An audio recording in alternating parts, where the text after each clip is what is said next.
진주에 이주민 선교센터가 있습니다.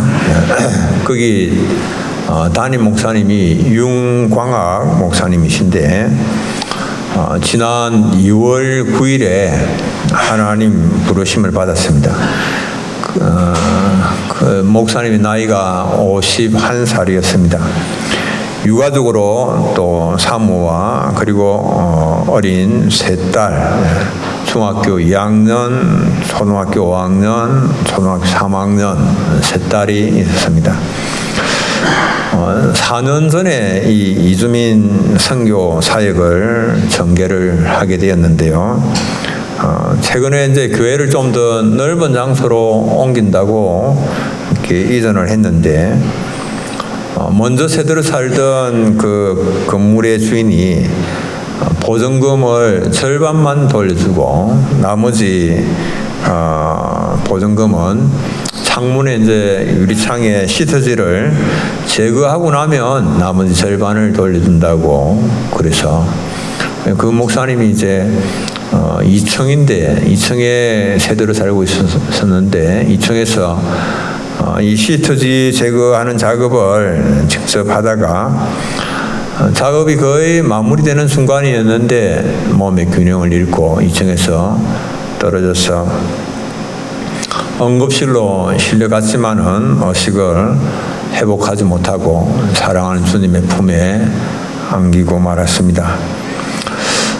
이주민 선교의 현장이 굉장히 열악합니다.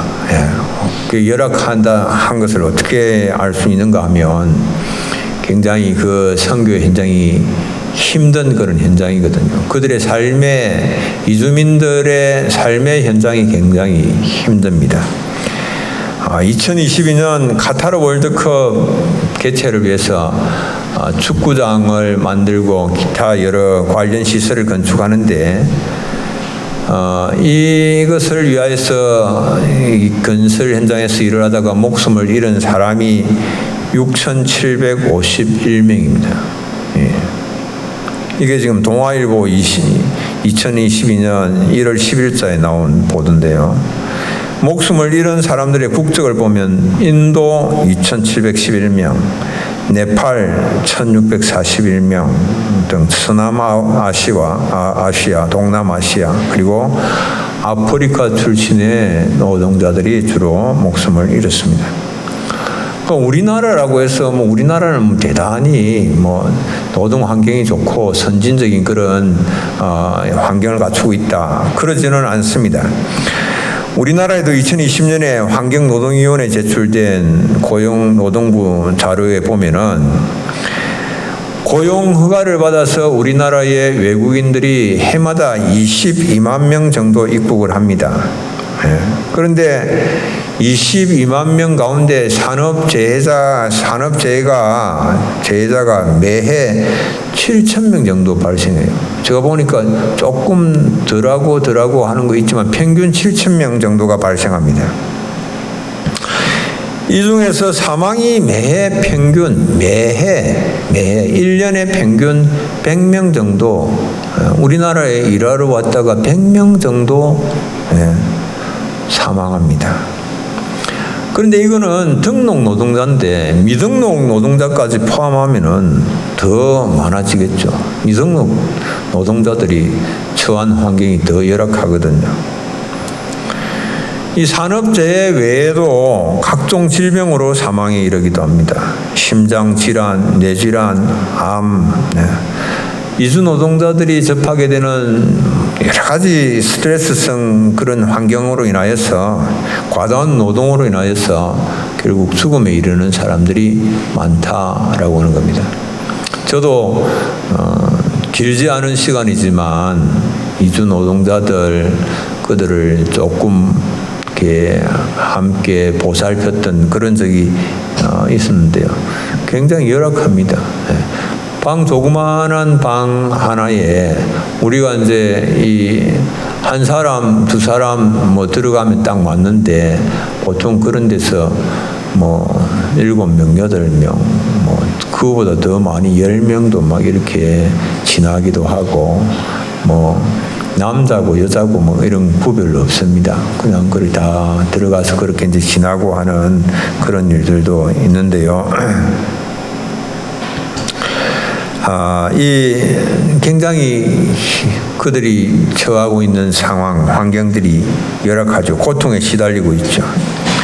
또 미등록 체류 상태로 있다가 단속을 피해서 도망치다가 낙상해서 죽음에 이르기도 하고, 알코올 중독으로 길거리를 전전하다가 동사하기도 하고, 이런 사람들을 만나서 상담하고 또 돌보는 그런 일들, 그게 이제 이주민 선교센터의 목회자들이 감당하거든요. 그러니까 이게 뭐 재정도 열악한 그런 상태에서 함께하는 도와주는 그런 손도 없는 상태에서 그 사람들을 돌본다라고 하는 게 얼마나 힘들고 얼마나 어려운 일이겠습니까? 교회가 막 커서 재정이 넉넉해서 마음껏 일할 수 있는 그런 게 아니에요. 윤 목사님의 사모님이 어떤 이야기를 했는가 하면, 그가 굉장히 참 힘든 목회를 감당을 하다가 사랑하는 남편이 이제 먼저 가고 얼마나 낙심이 됐겠습니까? 그런 가운데서 어느 분이 하는 말을 듣고 큰 위로를 받았는데, 어떤 분이 이런 말을 했대요. 작은 교회 목사에게는 창문 유리창에 시트지를 벗기는 것도 목회 활동입니다. 그러니 윤 목사는 마지막 순간까지 목회하다 순교한 거지요. 그렇게 이제 순교한 것이다라고 하는 그런 말을 듣고는 위로를 받았다라고 하는 겁니다. 그 윤광희 목사님은 아주 작은 교회, 열악한 재정에 작은 능력을 가지고 주님께서 맡겨주신 이주민 선교를 열심히 감당을 하다가 주님의 품에 안긴 겁니다. 아주 작은 능력이죠. 작은 교회지요. 그럼에도 불구하고 이렇게 계기된 자들, 나그네 된 자들, 고통 중에 있는 사람들, 그들을 돌보다가 주님의 품에 안겼죠. 주님 보시기에는 이게 굉장히 귀한 그런 일입니다. 그런데 서울 강동구에 있는 명성교회는 10만 명이 넘는 초대형 교회입니다. 우리나라에서 1, 2, 3 하면은 뭐 서울의 여의도 순복음교회, 뭐 사랑의 교회, 명성교회, 뭐 이런 교회를 안 꼽겠습니까? 한국을 대표하는 대표적인 대형 교회입니다. 이 교회 이제 담임 목사가 지금 이제 김하나 목사입니다. 근데 지난 1월 26일에 법원이 명성교회 그 김하나 위임 목사 청빙 과정에 하자가 있었다. 그래서 교회 위임 목사 및 당회장으로서의 지위가 존재하지 않는다라고 하는 판결을 했습니다. 이걸 이제 살펴보면은 명성교회 정상추진위원회에 속한 정모 집사가 명성교회를 상대로 낸 그 소송에 대해서 서울 동부지방법원 제14 민사부가 내린 판결입니다. 이 담임 목사 청빙으로 인한 명성교회 갈등이 수년 동안 이어서 오고 있는 겁니다. 이 통합총회가 이 수년간 지속된 갈등의 문제 해결을 위해서 104회 총회에서 특별법 성격의 수습안을 마련했고 그것을 결의를 했고 이후 그 결의대로 모든 일들이 이행되고 그래서 종결된 줄 알았지만은 법정 공방이 여전히 계속되고 있습니다. 그래서 그 명성교회 측에서도 또 그 판결에 대하여서 항소장을 제출한 그런 상태입니다. 명성교회는 큰 능력을 가진 교회입니다. 예. 그러나 그러나 하나님의 영광을 드러내지는 못하고 있습니다. 계속해서 소송을 이어가고 있기 때문에 그렇습니다. 하나님의 말씀을 지키지 아니하고 있기 때문에 그렇습니다. 명성교회는 20명에서 10만 명까지 이렇게 부흥한 그런 입지적인 교회입니다. 엄청난 부흥을 이루었습니다. 전국 각지에 예배당을 세웠습니다. 수많은 해외 활동으로도 유명합니다. 1985년에는 첫 해외 선교사를 미국에 파견을 했고, 우리나라 최초로 1996년에는 구소련 폴란드에서 동구권 집회도 가졌고, 국제구호선교회에서도 이사장으로 선교가 있고, 에티오피아 수도 아디스아바바에 명성 크리스찬 메디컬 센터도 개원을 했고 유명합니다. 엄청난 일들을 많이 했습니다. 그러나 오랜 기간 교인들 간에 송사가 이어지고 있고 갈등이 끊이지 않고 있습니다. 오히려 갈등의 골이 깊어갔습니다. 이 사도 바울은 형제 간에 송사하는 이걸 굉장히 부끄러운 일이다. 소송해서 손해보지 않으려고 하는 것보다 소송하지 아니하고 손해를 보고 불의를 당하는 것이 오히려 더 낫다. 이렇게 말합니다.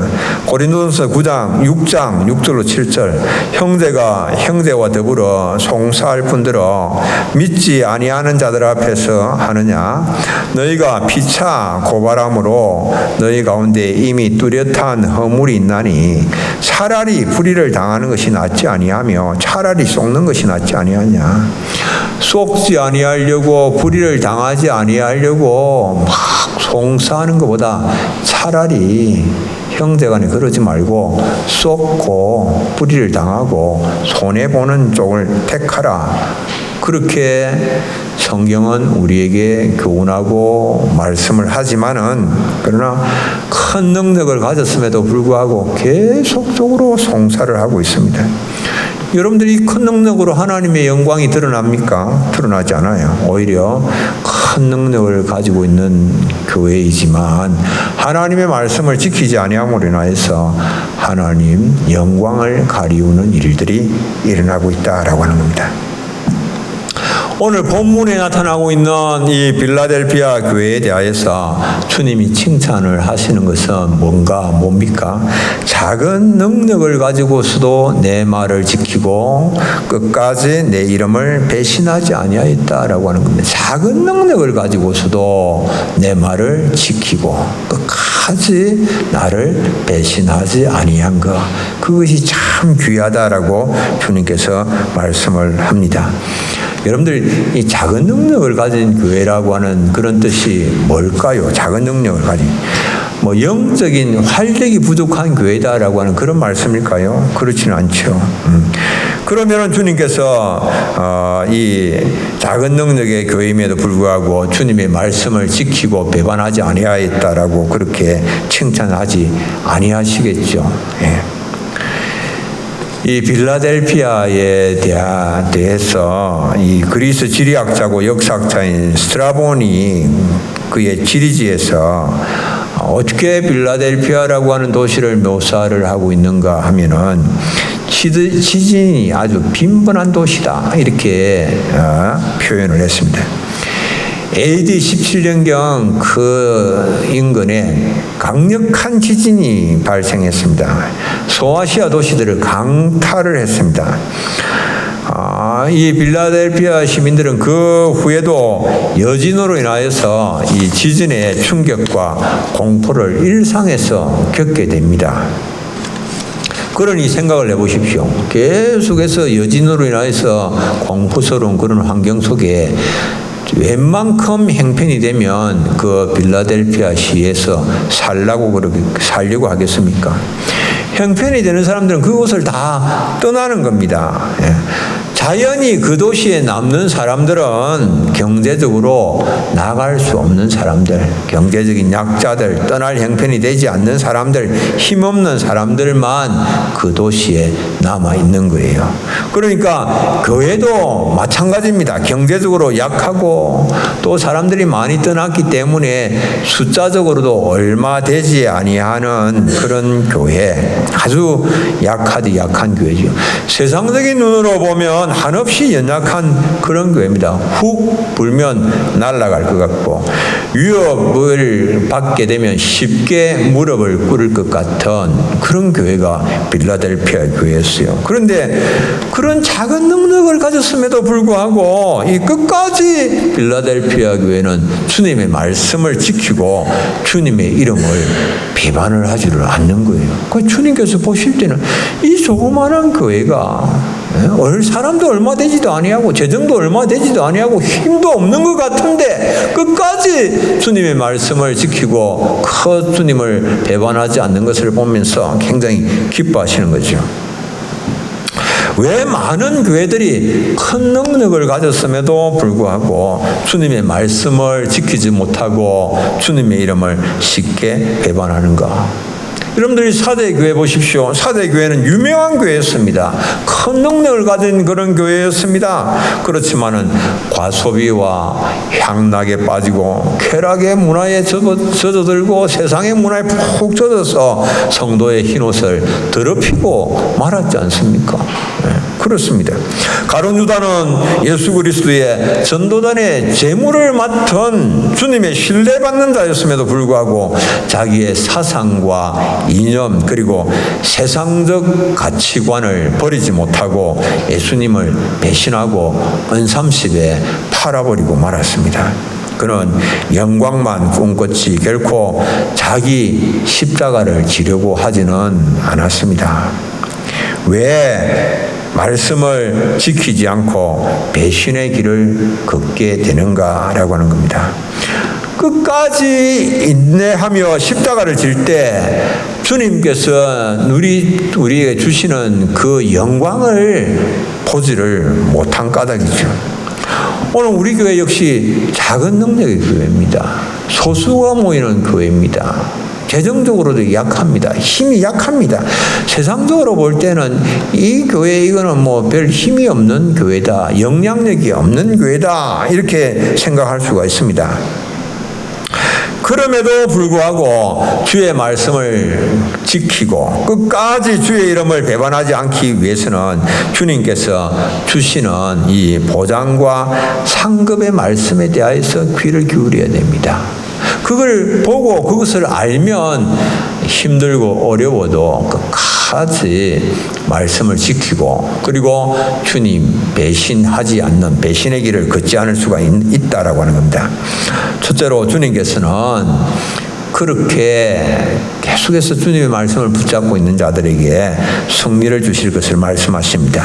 요한계시록 3장 9절 보라 사탄의 해당 곧 자칭 유대인이라 하나 그렇지 아니하고 거짓말하는 자들 중에서 몇철 내게 주어 그들로 와서 내 발 앞에 절하게 하고 내가 너를 사랑하는 줄을 알게 하리라. 여러분들 이제 사탄이 유대인들의 해당을 장악을 했습니다. 유대인들의 해당을 장악을 하고 그 유대인들로 하여금 사탄이 이 빌라델피아 교회를 핍박하도록 박해를 가도록 그렇게 했습니다. 그런데 이 빌라델피아 교회는 작은 능력으로 그 박해를 잘 견뎌내는 겁니다. 그러면서 주님의 이름을 박해 때문에 주님을 모른다라고 하지 않습니다. 그런 어려움에 박해가 들어오면 네가 한 번만 주님을 모른다 해라. 한 번만 황제 숭배를 해라. 우상 앞에 절해라. 그렇게 하지만은 그러나 그런 말에 넘어가지 아니한 거예요. 끝까지 주님을 배반하지 아니하였습니다. 주님은 그러니까 너희가 끝까지 내 이름을 붙잡고 나를 배신하지 아니하였기 때문에 내가 너희들에게 오히려 원수들이 내게 와서 무릎을 꿇게 하시겠다, 승리하게 해주시겠다, 이렇게 주님께서 말씀을 하시는 것입니다. 여러분들, 영적 전쟁의 승패는 능력의 크고 작음에 달려 있는 것이 아닙니다. 그 전쟁의 승패는 주님께 달려 있습니다. 누구도 자기 자신의 힘으로서는 사탄과 싸워서 이길 수가 없습니다. 사탄의 군대는 강합니다. 사탄의 이 삼두체제, 붉은 용과 적그리스도와 거짓 선지자와 이를 따르는 악한 영들과 세상, 이거 강력합니다. 그래서 유명하고 큰 능력을 가진 교회라고 할지라도 하나님의 말씀을 붙잡지 아니하면, 하나님의 능력을 의지하지 아니하면 실패할 수밖에 없는 그런 것이죠. 아주 강력하죠. 경기도 남양주에 있는 봉안교회라고 있습니다. 남양주에 가면 봉안교회가 있습니다. 봉안 마을에 있는 교회인데요. 봉안 마을에 1912년 10월 6일에 설립이 된, 기도초로 설립이 됐습니다. 이 마을에 살고 있던 선비 김춘교가 예수님을 영접을 하고 이제 이렇게 기도처를 세우게 되는데요. 그러니까 이 처음에 예수님을 영접을 하게 된 것이 그냥 이웃 용진교회 교인이 전해준 전도지를 받고는 그 전도지를 보고 예수님을 마음에 영접을 하게 됐습니다. 그리고 기도처를 세웠는데, 이 김춘규 이분이 이제 안동 김씨였습니다. 그러니까 이 안동 김씨 문중에서 자, 이 김춘교를 이대로 버려두면 안 된다, 출교를 하자, 출교 결의를 했습니다.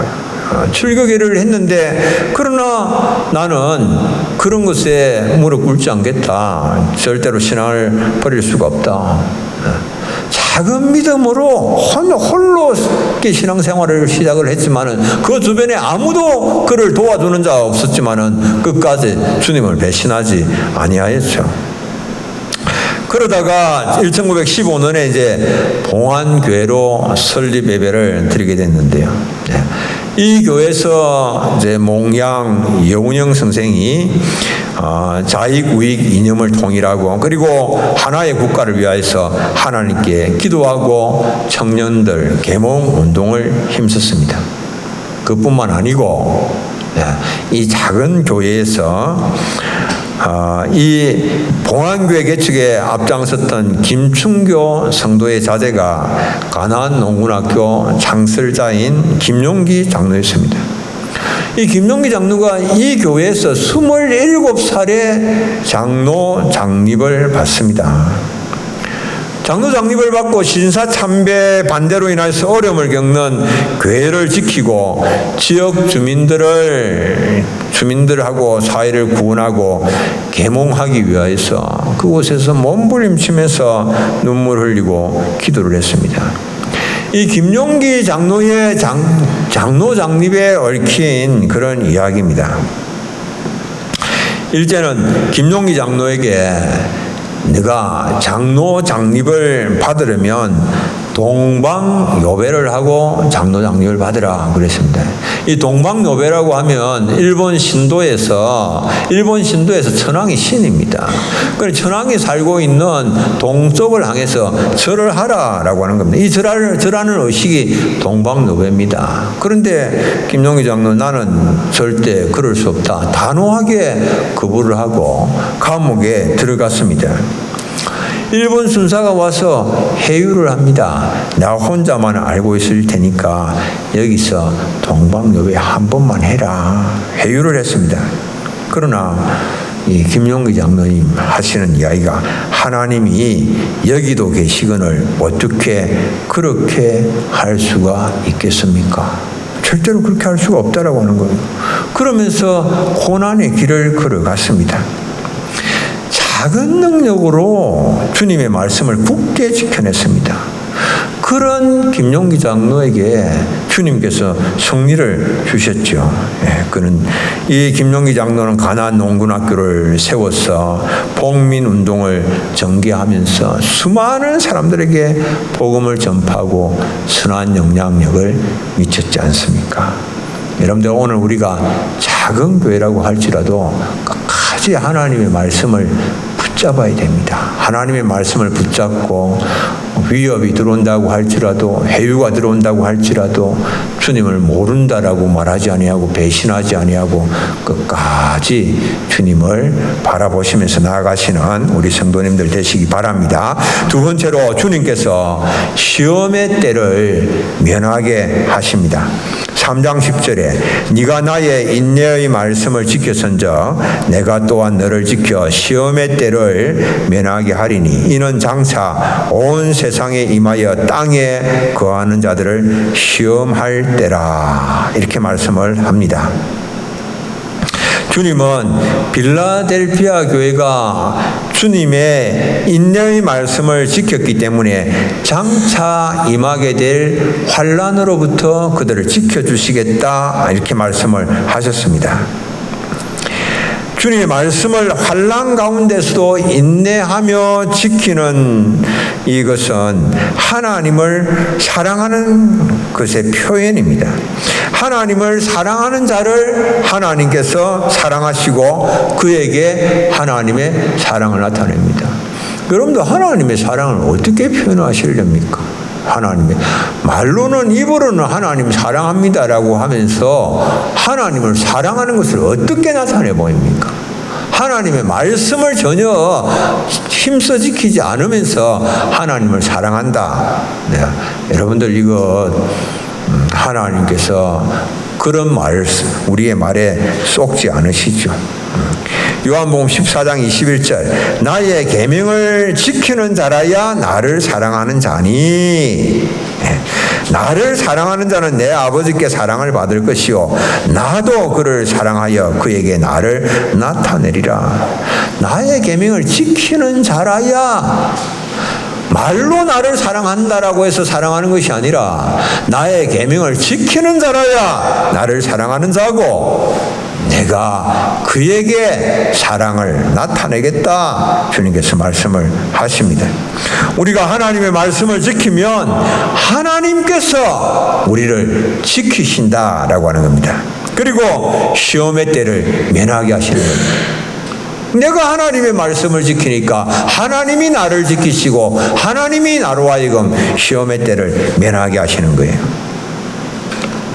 이 미얀마 선교사인 박진태, 김영신 선교사가 작년 7월에 코로나에 감염이 됐습니다.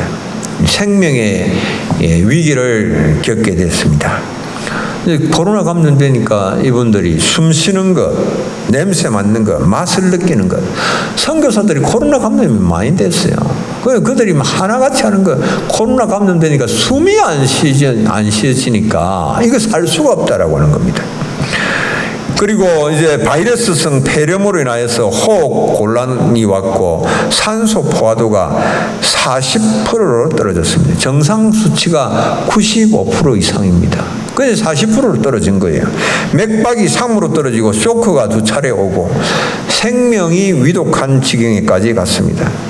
그러니까 이런 상태에 놓이니까 이 선교본부 KPM에서 KPM하고 그리고 파송교회가 서로 협의를 해서, 자, 우리가 에어 앰뷸런스를 띄우자. 에어 앰뷸런스를 띄워서 이들을 한국으로 이송해서 치료를 받도록 하자. 추진을 했습니다.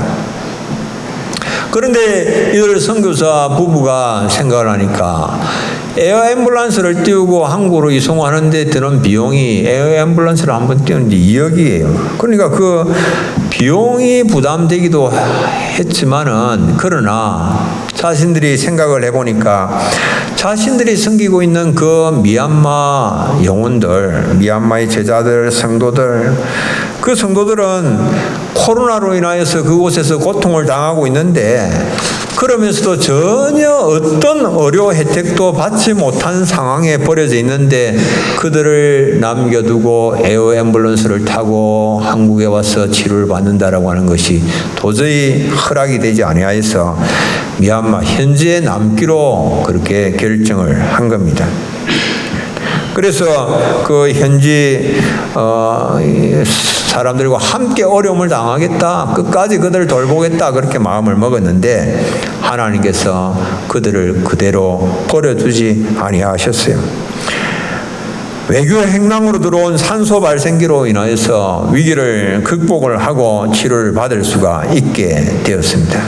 그리고 하나님께서 그에 대하여서 약이 없어서 죽어가는 사람들, 산소통과 산소 발생기를 구하지 못해서 죽어가는 사람들, 병중에도 먹을 음식이 없어서 죽음 앞에서 허무하게 무너지는 이 사람들을 건져낼 수 있도록, 회복할 수 있도록 제2차 이 미스니 사역의 길을 열어주셨다. 그렇게 선교 편지를 보내왔어요. 미스니 사역은 미얀마의 선한 이웃이 되는 사역을 미스니 사역이라고 그렇게 명명을 한 겁니다. 그런데 많은 것들을 누리고 있으면서도 하나님의 영광을 도둑질하는 자도 있습니다. 2012년에 김정은이 27살의 나이로 이렇게 집권을 했습니다. 올해가 이제 10년째 되는 해입니다. 2012년, 2022년이고요. 이 북한 교역액이 10년 전 63억 달러에서 재작년에 8.6억 달러로 급감을 했습니다. 90년대 고난행군의 시절에 100만 명의 아사자가 발생을 했는데 지금도 그때와 상황이 비슷하다라고 그렇게 말을 하고 있습니다.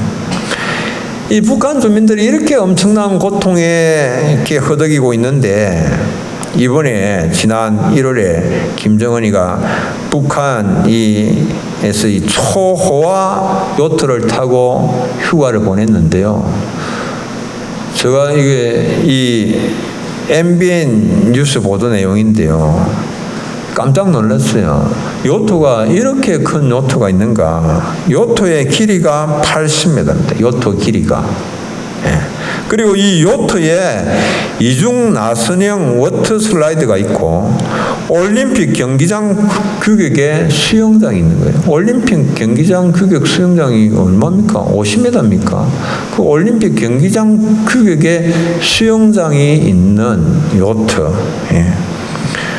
이게 요트가 이런 게 한 대만 있는 게 아니고 이런 요트가 최소 이렇게 세 척이 더 있다라고 하는 겁니다.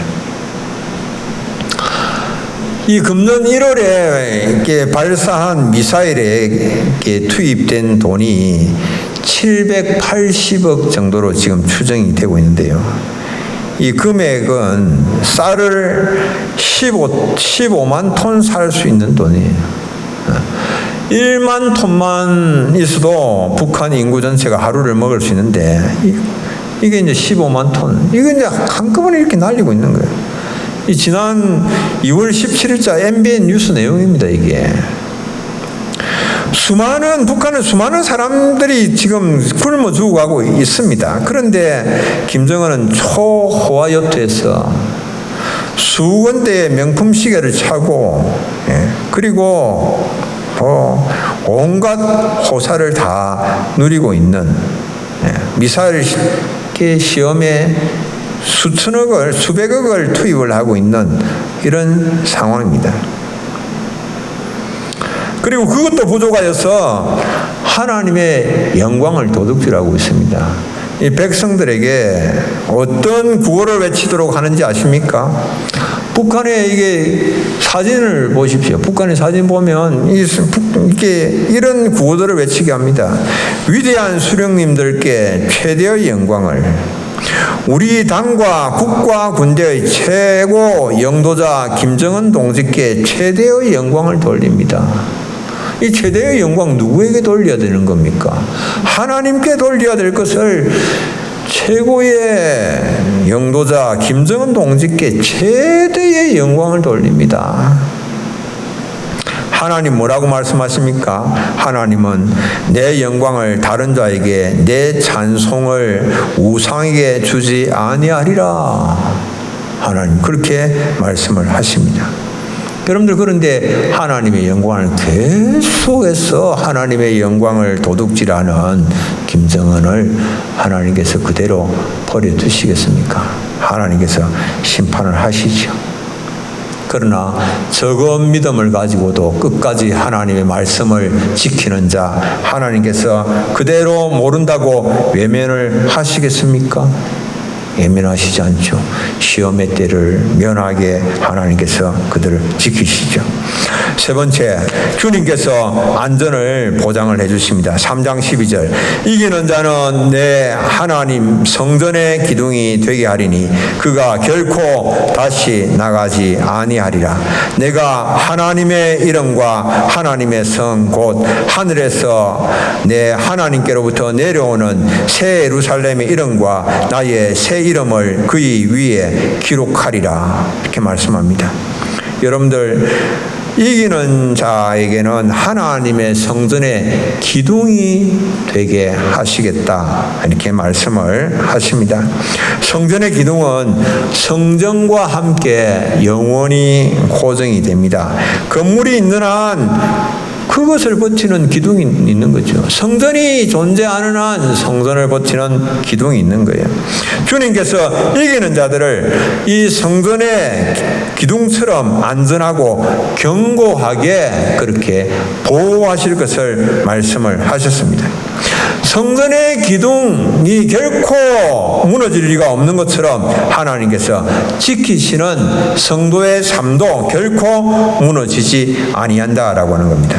그리고 이기는 자들에게는 주님께서 삼중으로 그 이름을 새겨주시고 그리고 하나님의 것으로 안전하게 보장해 주신다라고 말씀을 하십니다. 여러분들, 그리고 장차 주님께서 오실 때에 그 영광에 참여케 하실 것을 말씀을 하십니다.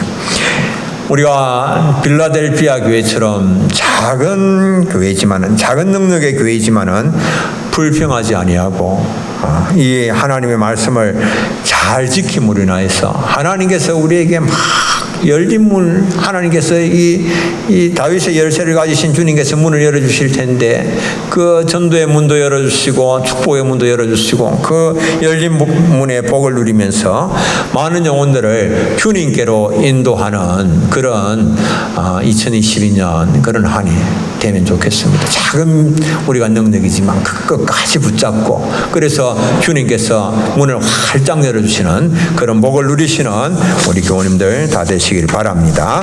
우리 찬송한 장